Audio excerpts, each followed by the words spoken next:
Hello everybody, this is the climate resilience session, just in case you check your right one, so it's the same. Okay, fine. On that, I'm Deborah Cohen, chairing this, and I used to work for BBC, but yeah, programmes about environment and things like that. We're doing great things here to talk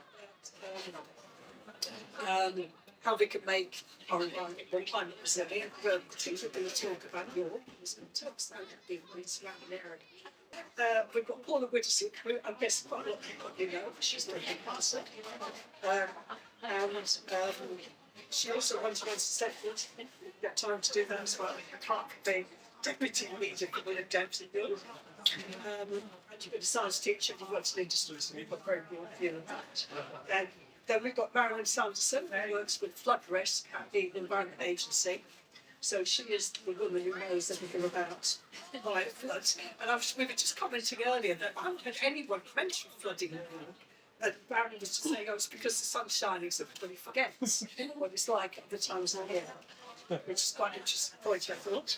And then we've got Dewar, and Catherine's Regional Director North at Historic England.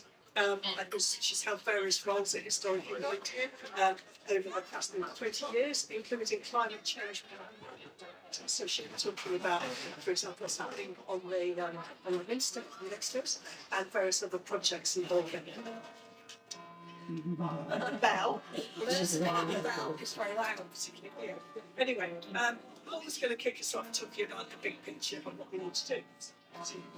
First of all, welcome. You can all hear me? You hear me at the back, little lady? Good. Okay, so I've broken the introduction down into 3 different areas. Who I am, which most of it's covered, why I'm interested, and what we can do. So we've heard a lot about me. I've got 2 children, biochemistry degree, I've worked at 3 blue chip companies, then set my own sustainability company, which I've run for 10 years. And due to Brexit, whatever you guys think about it, I ended up getting involved in local politics. So I'm been a Lib Dem for 5-6 years now. We did have the administration for the last 4 years, which I was thinking it's a dead funny terminology, because it meant that we were in power. Administration always means to me that you kind of business is failing, but that's what it's called. And we lost to Labour, but my portfolio when I was on the cabinet was environment and climate change. So why am I interested in this topic? I've been interested in this topic in this area for nearly 20 years. And the reason I'm interested in it is it's our future and it's our children's and their children's future that's at stake. So we've got to do what we can do. But we've got to bring everyone with us rather than having outliers, which are great for unification. They can sometimes disrupt the situation to such a degree that everybody gives up, goes home, owns a bottle of wine and says, well, we've had it anyway, so I may as well just give up holiday there. And what we need to do is get everybody going in the same direction. So what do I think we can do and how the bigger picture plays out? Well, we can mitigate, and Marilyn will really go into that. You know, in York, the Environment Agency, through central government, through our taxes, has spent over £110 million to make sure that we can mitigate what happens in flooding. There are more than 3,000 homes better protected against flooding. And I use that phrase really carefully because I got my wrist slapped. We are not protected, we are better protected. Because over time, we don't know if we don't solve the climate crisis, over time it may not be enough and we don't want to wall ourselves in. We also need to adapt. So again, staying with a little bit of flooding, within York we've got some, not surprisingly, we've got some fabulous expertise, some world-cracking expertise. What that expertise is doing is it's currently modelling everything north of York that drains into York. So we have 3,000 square miles that drain into the River Ouse and the Foss. That's massive. It's not just a little bit, it's massive. And because we've built on places, instead of the water slowly coming in and slowly going out, it comes in and then it goes away again. So what's happening is they're looking at something called sounds dead posh, and then it got expelled this morning. So it's called nature-based solution. Right? It means wriggling the river. Right? Wriggling the rivers. Try saying that when you've had a glass of wine. It means letting the water meadows flood. It means putting in, and the EA won't like this, it comes to Yorkshire water heating, they use this phrase, building leaky dams. So like the English, so so it collects the water, but then it slowly lets it out. And planting lots of trees, and that will slow everything down, which means the better protected properties will be better protected for longer. We've also got, and I know that we're going to be talking about it, we've also got, the Minster. So that building behind you, the largest Gothic cathedral in Northern Europe, it's going to have solar tiles on it, solar panels on it. It's already on the little Minster skull. And I'll define you to see the difference. And we spent, as the Lib Dems, we spent over a year arguing the toss with our planners that this was acceptable. Because they said it wasn't proper slate, it didn't make sense. So we put them all on a table and said, find out which one's which. They couldn't tell us, so we won the argument. Then we've got, the reason we're saying about the buildings is, within York, 60% of our carbon footprints is our buildings. Half of that is our homes. Right, so the more we can insulate, the more we can not use energy, the better it is for ourselves, our city, our bank balances, and the planet. But that then leads us into behaviour. So which bit can we all do? We all turn our heating down a bit, put the jumper on. We can all turn the tap off when we're brushing our teeth. Because all of that has got an energy cost, all of that has got a carbon cost. And yes, it adds up. The big elephant in the room is we can do all of that, but we also need national and international investment to solve things like the east-west railway line. It takes me longer to get to Liverpool on a train than it does for me to get to London, if they're running. Right? We only have one motorway across the Pennines. The A66 has been promised to be dual for 20-ish years now. It's not happening. Do we need the road? Do we need rail? How do we connect people with a big infrastructure project so that we can play our bit and our behaviours can constructively work? Yeah. So that's my introduction. Right, I think definitely set out the stall then the main issue. So Marilyn, let's talk about flooding. Because I saw that there are actually fragments of flooding going back to 1263. So it's not a new problem, but it's obviously got a lot worse. So is the flooding getting worse because of climate changes and about to change world? So introduction. I've been as a weather forecaster for 12 years, and I've been working with flooding in York now for the last 4.5 years.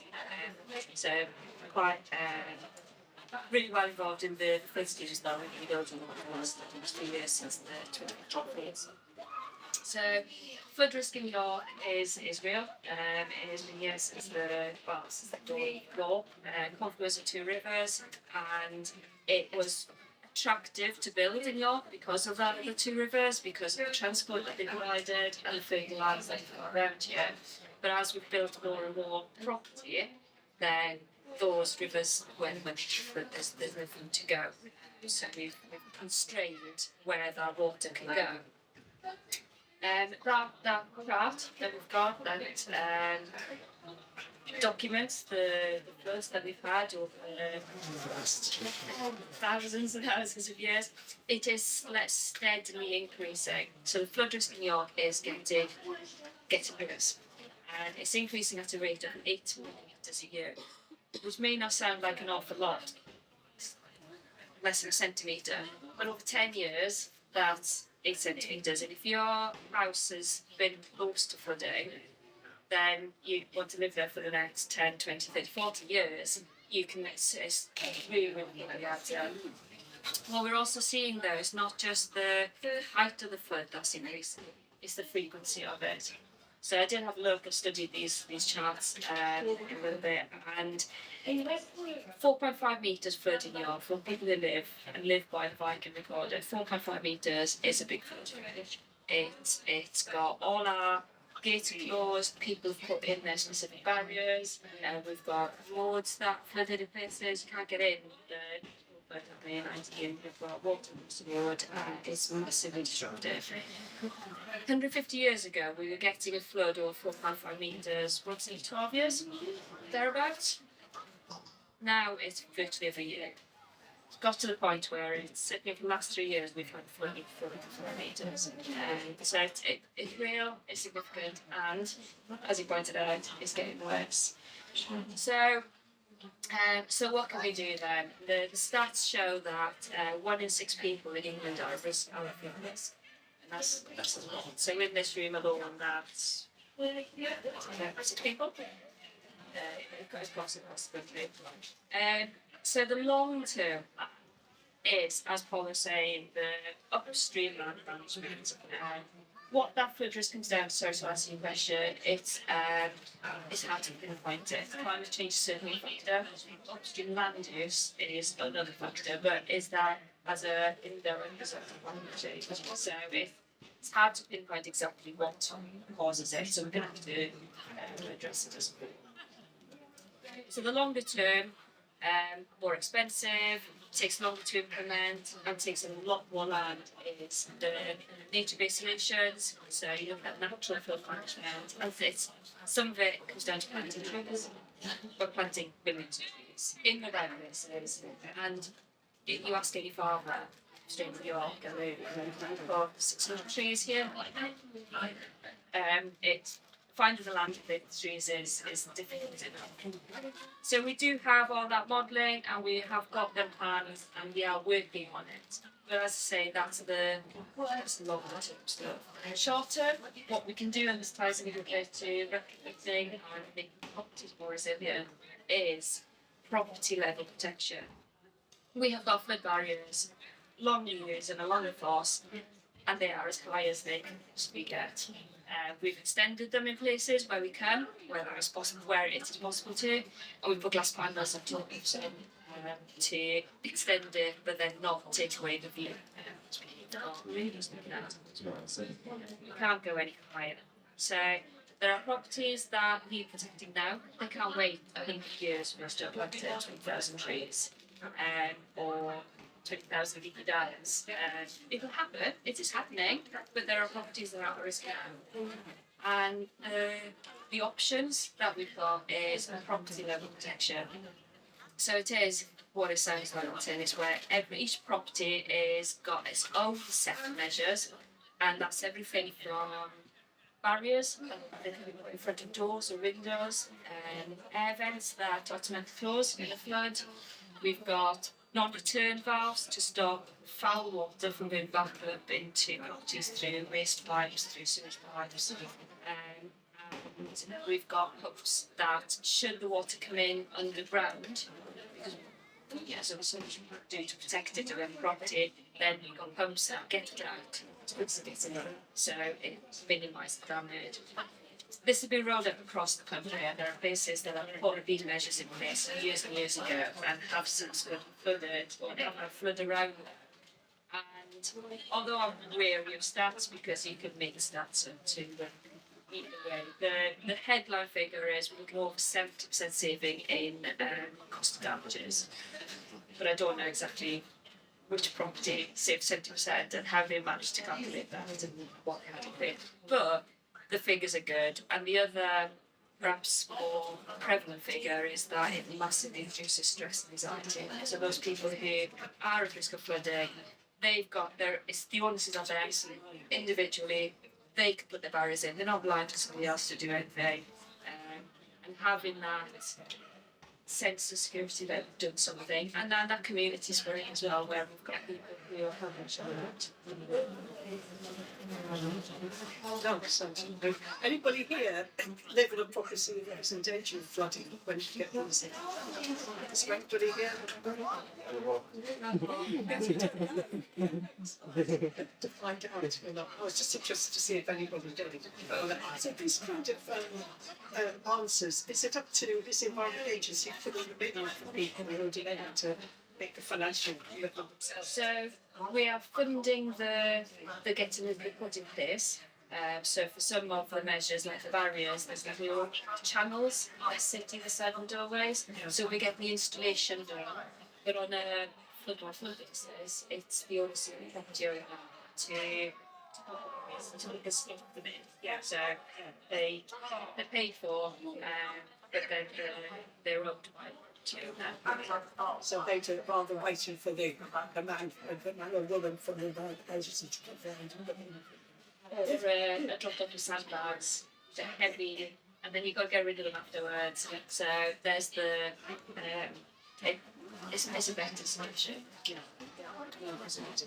So thanks for that. So we'll come to some questions that later on. Now to Catherine. Perhaps you could tell us from your perspective the whole idea about putting the solar panels on the windscreen.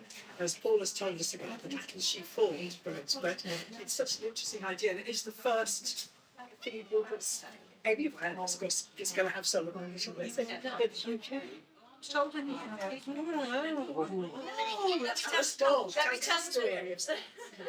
Let me tell you a little bit about what we're doing and who Historic England is first.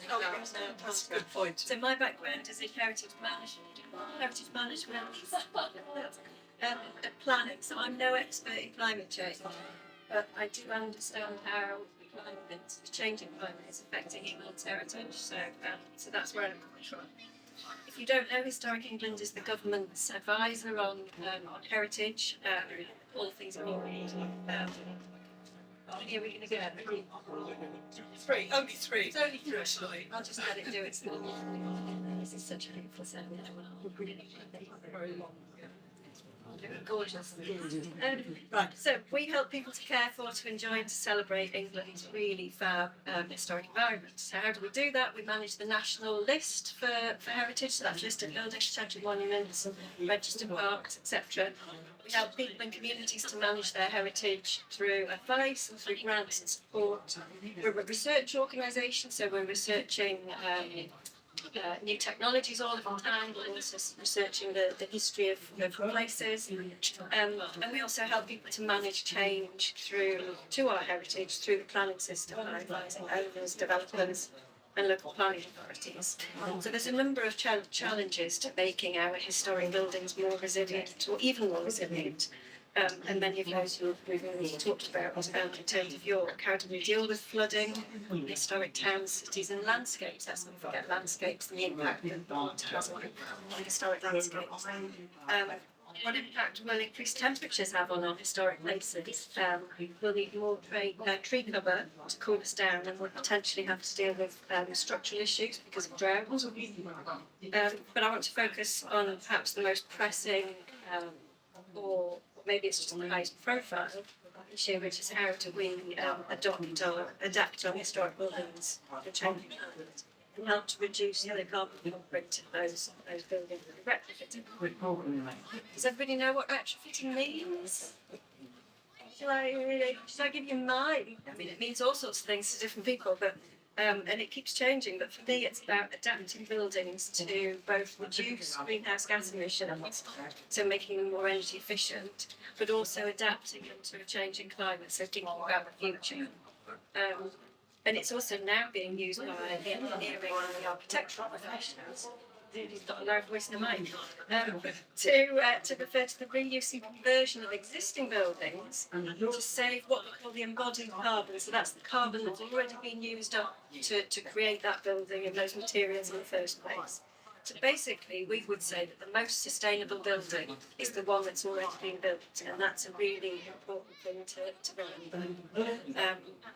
We've been working with government departments to understand the barriers to retrofitting our historic buildings. You know, I'm talking to you here as somebody who works with heritage. I'm also a homeowner. I live in a non-standard terraced house in Manchester, and I've got to think about how my home is going to be more energy efficient. People want access to clear and independent guidance. So who can we?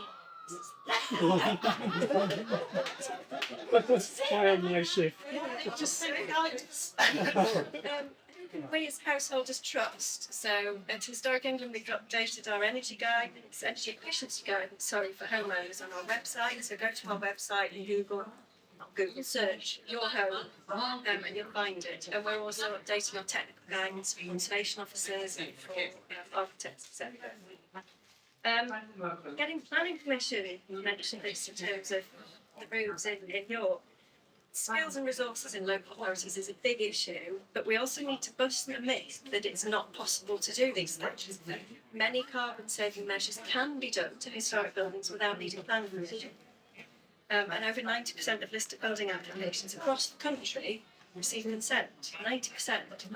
But we're also aware that there's really different approaches from local authority to local authority, and that's something that does need addressing. That's really difficult to tackle. Finding the right tradespeople. So it's critical to get the right contractor who understands how buildings of traditional construction, so for example solid walls, how they work, and that's all about building physics. So getting a contractor who understands that, so you don't have unintended consequences afterwards. And then costs. The costs can be prohibitive. And VAT, this is crazy, VAT is charged for repair and maintenance, but new build is zero rated. So, if we're going to move to a circular economy where we're reusing stuff, we've got to change that VAT regime. And the greenest action we can take is to care for and reuse existing buildings. So the scale of the challenge is huge, but also the scale of the opportunity is huge. We've worked with Grosvenor Estates, we're a big landowner, and we've worked with the National Trust, etc. To look at the skills needed to retrofit our historic buildings across England. And our research has identified a need for over 200,000 workers to focus solely on retrofitting historic buildings every year from now to 2050 if we're going to meet the country's targets on net zero. 200,000 workers. That's more than double the number of workers that we estimate currently have the skills. So think about the opportunity for the construction industry. It's a challenge, but it's also an opportunity. I'm going to take that to a Yorkshire and Humber level because the provisional figures we've got from the consultants that are on average, it's about 7,500 additional workers for a given year would be needed in Yorkshire and Humber. So again, for the construction industry, that's a big opportunity.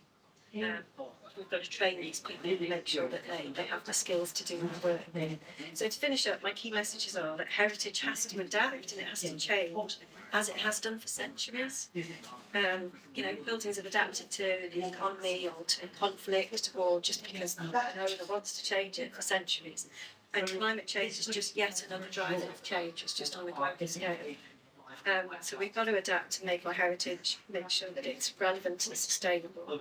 And that also adapting our buildings is a huge challenge, but it's also a huge opportunity for the construction industry. You wanted me to talk about solar panels on your master. I just wondered if there was any more to add. Paula's told us how she thought of them. Well, we have, first of all, the question of is it the first cathedral? Gloucester Cathedral, I think, was the first cathedral to put solar panels on its roof, and they've been up there for quite a while, and then hopefully it's tiles. I'm sorry, did you say tiles? I don't think you get tiles on the cathedral. On the solar roof. The cathedral's going to have Okay. So Gloucester's got panels. Chester Cathedral has got permission to put panels on its roof. Not sure that they're up yet. It's example sort of Sweeton Street. Right, yeah. And there's permission for 19 panels, I don't know about tiles, on the choir roof of York Hampstead. So it is possible to get permission for these things. It takes a while because we've got to have the discussions about is it the right place with the building of this stature. We've got to have those discussions to make sure it's the right solution, but they also have to be part of the solution. We can't exclude buildings like this because it's a different picture. Anyway, anybody got any questions? I've got one quick one that I'm going to ask about in York, about old buildings in York. That we had a little conversation about here, Yoko, the new site that's going to be developed by the station. But York Central, Yoko's the company that's Thank you. I didn't know what you yeah. But I went past the gasworks site. There's obviously a massive new build. But how's that? How good is that going to be? Is that going to be living at that site, or is that all gone through before any of this conversation? Well, planning permission for the gas site, so not York Central. No. Planning permission for the gas site went through 2 years ago. 3 years ago. So 3 years ago. And what it does is it fits all the national criteria, but then there's a lot of local protocols that it has to follow.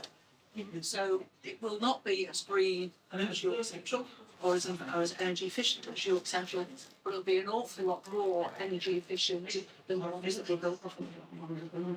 A question about that. Why, knowing that we know that, why would we create, if there's still time and it hasn't been built yet, why would we create something that we know is going to be retrograde? Even though the national Because they are national planning permissions or protocols that the developers held to. As a local council, we can't override them. They're held to the national standard. You put in what you want. So if the national standard is here and you want it here, you put it in. But you cannot stop the developers to say, no, I'll take you to a judicial review that says actually here the national standard. So until it's national review, you can persuade, you can advise, you can very strong recommendations, but you can't mandate. That's like me saying, in York, wherever the dual carriageways are, we're going to mandate people don't drive at 20 miles an hour to the dual carriageways. And the national rule is 60 miles an hour. This would just laugh at me and say that it's 60 miles an hour. You can't do it because it's against national legislation. But I guess there's new national And when that comes in, that's what you can apply. But the first bit of, as soon as the first part of the planning of the development takes place, and you've agreed that section of planning, they are the rules that apply to that. Otherwise you're permanently saying to somebody, right, we said this one, then 6 months later, you've got to change it. Actually, it's a year later, you've got to change all of it. And that's not reasonable. I guess local planning policy is the way to, for a place to set out its stall and say, okay, for our place, this is what we want to achieve, and these are the standards that we want to build to. And we've done that. And I know that for the cathedral precincts, they've developed a neighbourhood plan, which is another level of kind of local planning. In order to make the buildings more cathedral Minster precincts more sustainable. So there are local plans, but they have to comply with the national planning policy framework.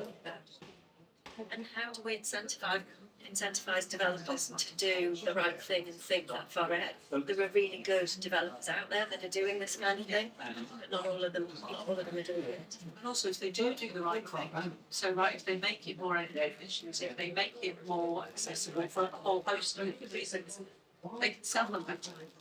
So that usually is the reason. They won't maybe not sell them for a higher price, but they'll sell them. People will wish to live in them.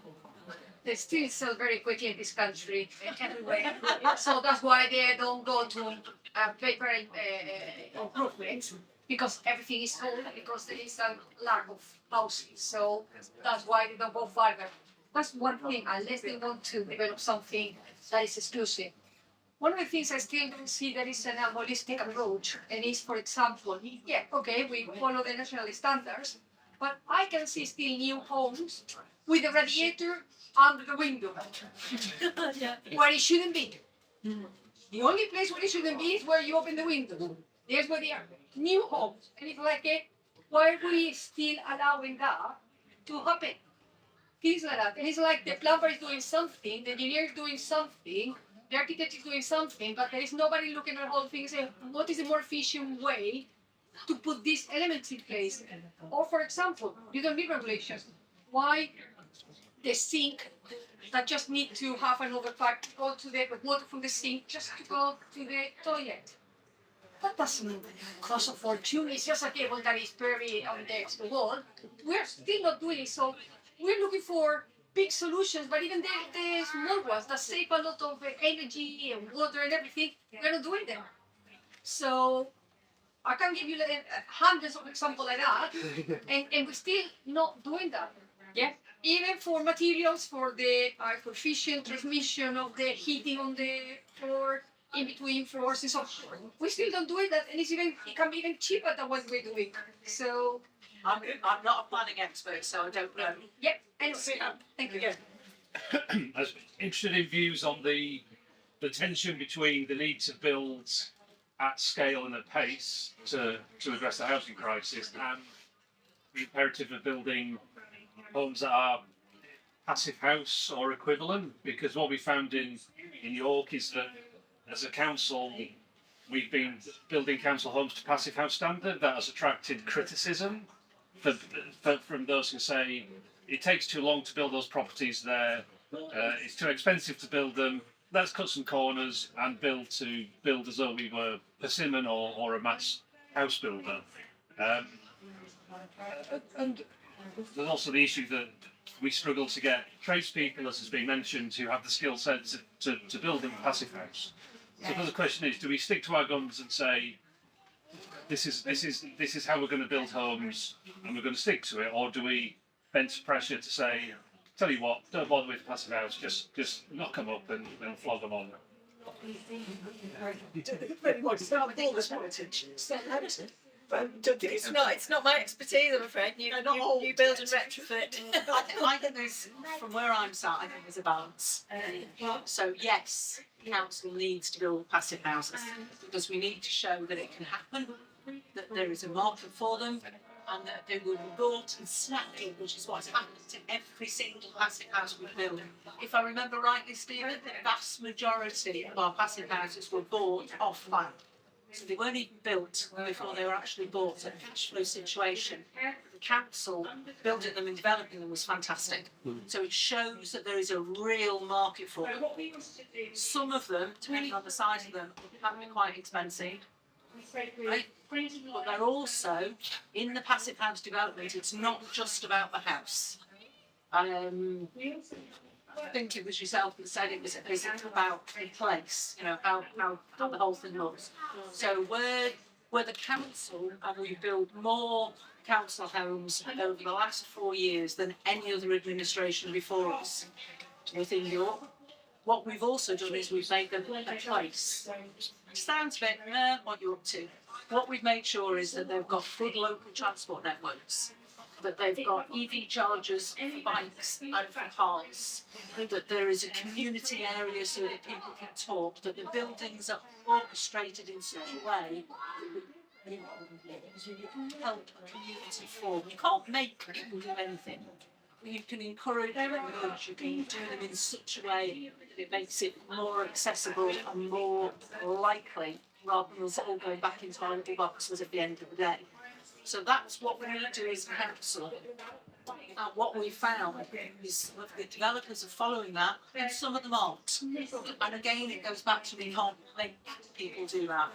But if the passive house ends up being more attractive, if the passive house ends up being the one that's got the higher resale value, if it's got the lowest amount of cost to run it, and it's good to run, we are showing how it works and the market will move that way. But we cannot make people do anything. We are a democracy. Does that help? I guess most people live in older houses that maybe done little bits and pieces to them, you know, insulation of the roof, that kind of thing.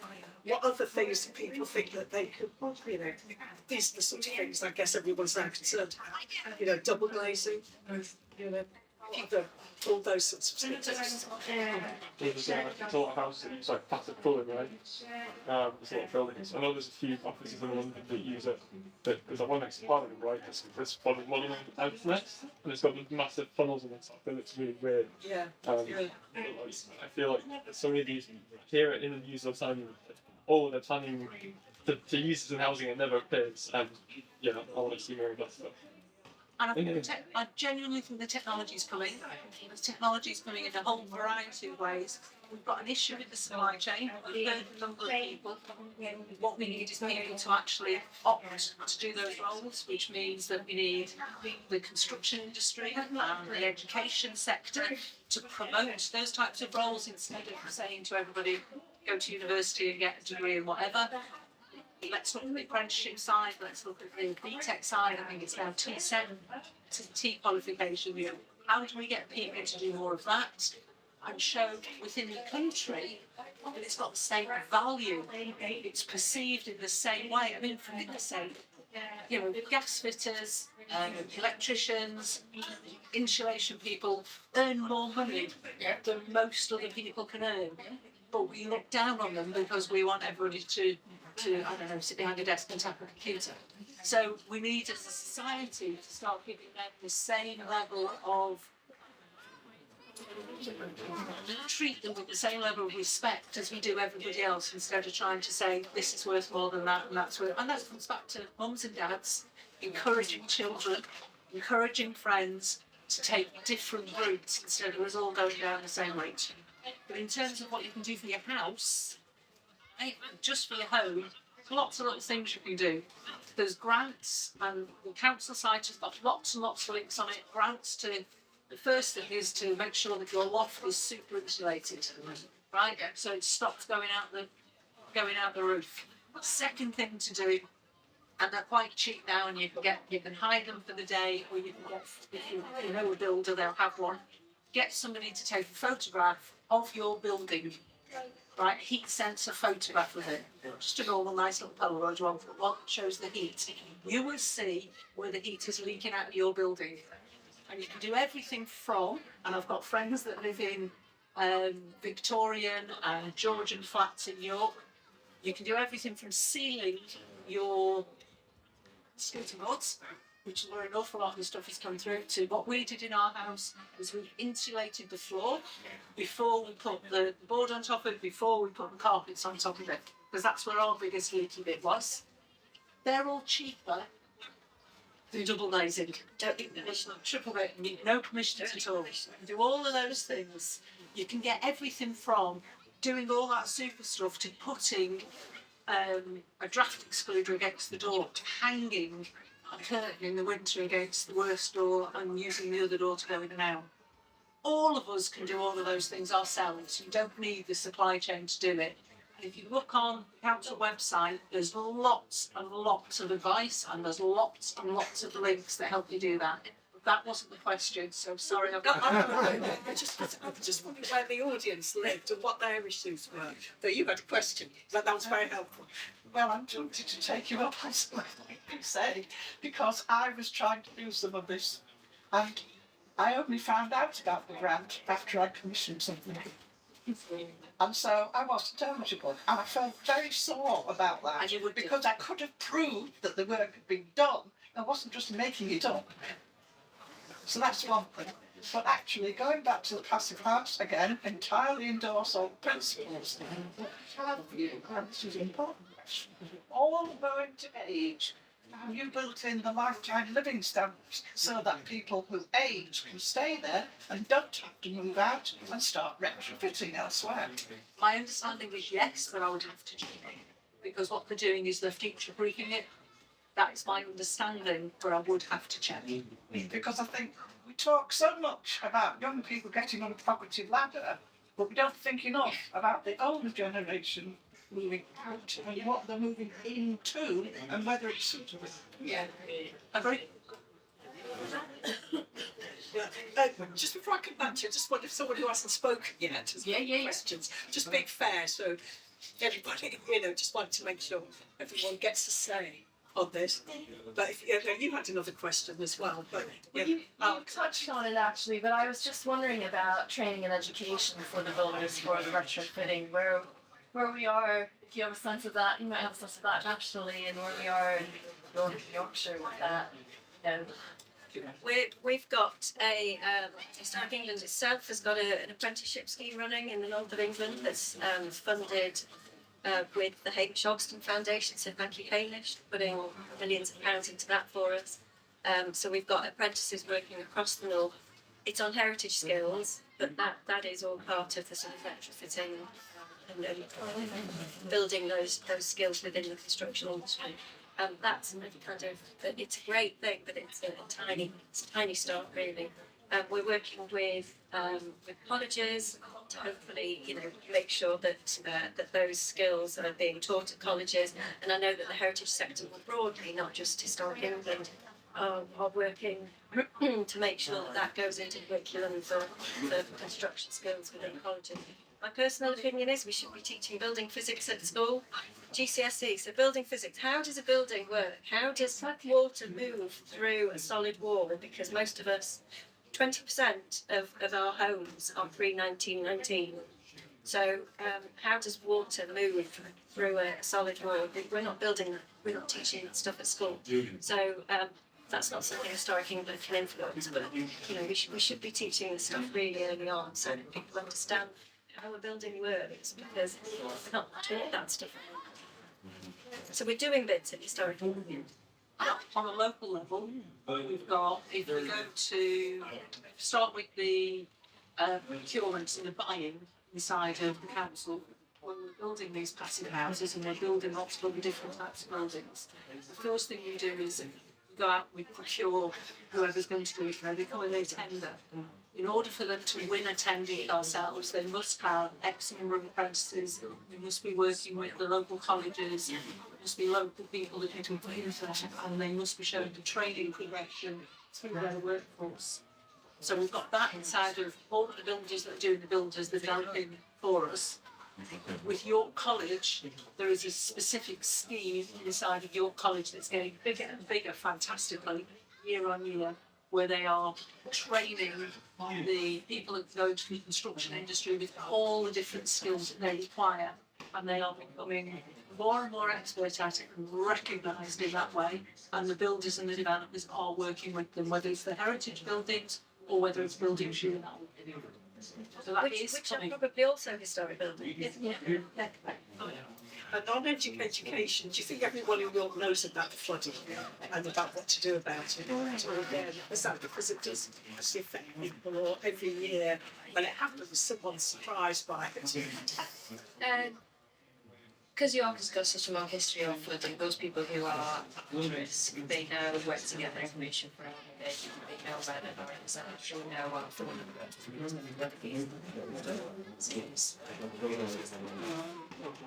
there isn't, it doesn't go much beyond that, and we are really trying to build a bit of a legacy here. I imagine everybody here has walked beyond past any background. We've got in the museum gardens, we've got walls along the city that are not recognised as being there as an actual flood defence.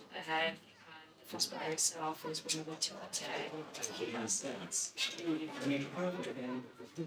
So there's more, I think, particularly as with climate change, more people are going to be affected. It's not something that's just those people. Before we move on from that point, there's one thing from where I sit. So there's a tendency, you will forget the impact of this, there's a tendency for good reasons for people to tarmac over their front garden or park. Like a tendency. That is one of the major contributors to flash flooding. Because instead of it just slowly percolating through, it runs off. Got no objection to people doing that, but there's an awful lot of materials that you can do that with that let the water soak through. So if any of you in the future, or any of your friends in the future think you're doing it, there's loads and loads of materials that look beautiful, that look exactly like the useful paving stones that you see in people from gardens, but they're porous and they let the water go through and it drains slowly. Taking that a step further, you've got green roofs. Green roofs, Which again is retrofitting, Yeah. but it's every little helps, isn't it? absolutely, if you can plant a tree. So if you all live in York, right, and the Environment Agency helped us with this, for all of you that live in York, you are the owners of the largest community woodland in the UK. By the end of next year, we'll have 210,000 trees in it, one for every resident in the city, and we own it, and it's yours. And the reason that we've got it is brilliant for health, brilliant for leisure, brilliant for biodiversity, fantastic for the planet. Who's not to like it? It's ours. Yeah, so you were going to say the flooding is going to affect more people than just those who can see the water. So it's going to start. Includes the question. I'm on the mailing list. About with to do with flooding and all the rest of it. Not that my property was in that area. And you did at one time, I don't know if you still have, sort of information office, top Green, bottom of North Street. Is it still there? The information will still be available. I'm not sure where it is then. We were connected. That was the hook. So the great doors. You can drop in. Oh, the community centre. No, so we had that on lease from the council, and we had it whilst there were city centre works. We couldn't justify maintaining that lease. We weren't getting many visitors. Oh, well, I'm not surprised because the entrance was in.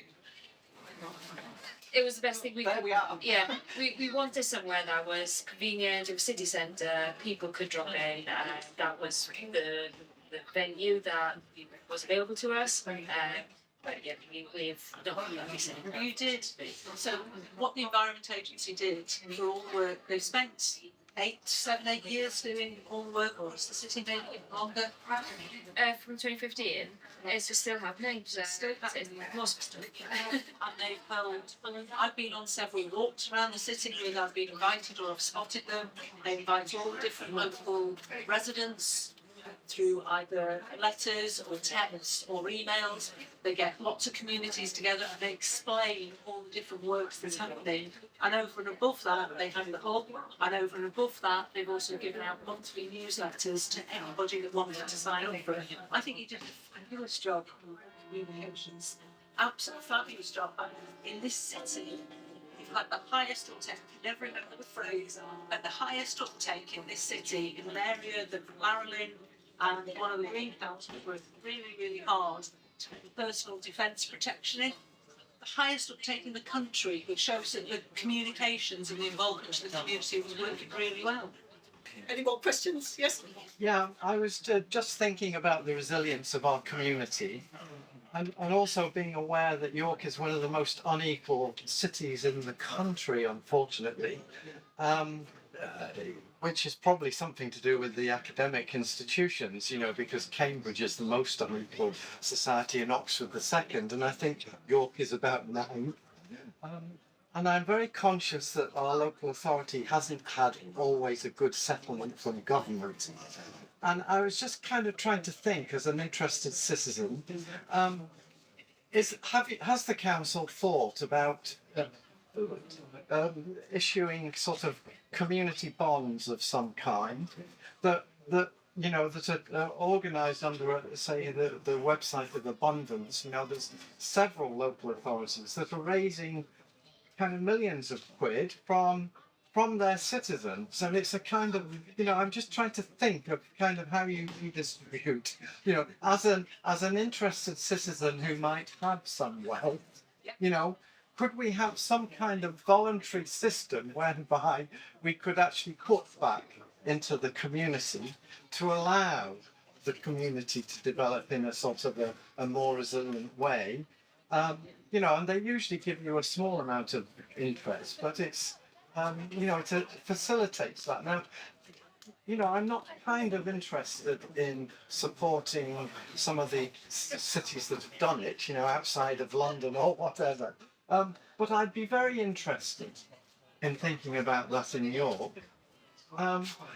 You know, but there's not been any discussion from what I can see on that kind of idea. Really, really good point. We get the 7th worst settlement out of 147 councils in England. Yeah. So our education system, our transport system, our adult social care has the 7th lowest amount of money given to it by the government. There are 140 places higher than us. If you get to Bradford, they get nearly treble per person, per head of population than York gets. So just to give you an idea of that. In terms of green bonds, I had a really, really good conversation with the guy that is leading the head of carbon reduction, and I came up with a series of questions for them. They came in. It is now sat with the Lib Dems. It's now sat with Labour, and it's with the Finance Department. And the scheme that we were looking at doing is there is a big solar farm that we can put on the old tip, Ruffus. It's got a concave top. The only hill we've really got in York. It's got a concave top, and you can put a solar array there. It will cost a lot of money. If we can get it to the right size, it will reduce the city's footprint by 5%. 5%, which is huge. Issues. Northern Power Grid can't give us a connection. Northern Power Grid will take at least 2 or 3 years to get there. There's a lot of money to put in it to make it happen. But the way that we were trying to get the money was through green bonds, through that type of funding locally, some of it from the council, some of it from national, and some of it from developers, so that the whole thing can work. That is exactly what we were looking at. I'm now not in that area, but that was exactly who we were talking to. But it's Strange with this North Yorkshire. Between York and North Yorkshire, we will be electing a mayor May next year. Oh, exactly, that's what.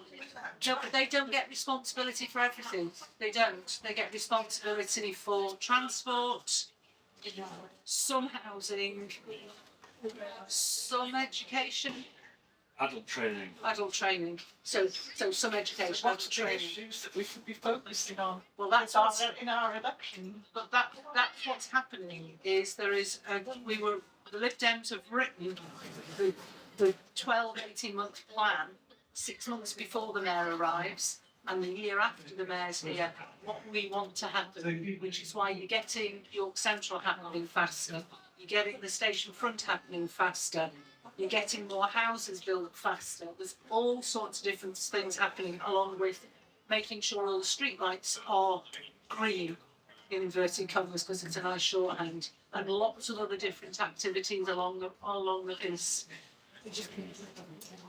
That's a question. Or I was a question, but completely unrelated topic. So I want to know more about the rivers. That scheme that you said to make the river more like windy. How is more wiggly? Yeah. So like how's that working in York? Is it like a national scheme, or is it specific to York? And what's going on really with it? So we haven't got a river in York that we are able to rewire.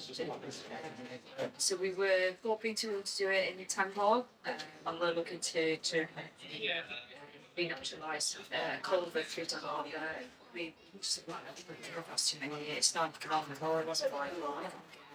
We just couldn't make it work. Get that. It's in there to do it because of the streets around the site. So unfortunately, there isn't anywhere in the centre of York. But those are the sort of things that we need to be thinking about for flooding, because it's slowing it down. It's in the grand plan on what we can do for natural flooding. Not unfortunately. It sounds like the economics is the real barrier. Maybe your question, like there's a connection here that's quite obvious that could be made, that maybe some of the wealthy people in York would be willing to. It doesn't always come down to money, unfortunately. Okay. It's because the restraints around the site, we just couldn't get large vehicles in and get the waste off the site. There's no roads. It's an old rubbish site, so all the material would have to be disposed of in toxic waste, and getting it all out was just it's too tight to just go in and get it so bad. It's a real shame. Well, But we got close, but we didn't quite get there. But did make it better. To your point, if you go to Cllr, you've got United Communities, the water company over there, working with the National Trust, and they've got, if you look it up on YouTube, they've got video of what they've actually done and how they've achieved it. I think I've seen it anyway. That is what's going to happen to not in York, all the places that it is in York. That is what's going to happen over time. Years, yeah. Oh, And it will happen because that is a national scheme run by central government to the funding. It will happen. We've already got the plans and the modelling in place. So, wait for those people who are going to be affected by it. It's always going to be It's always we'll some find ways around it. Not find ways around. Positive ways to do it, but stop. So, we'd just like to thank our guests.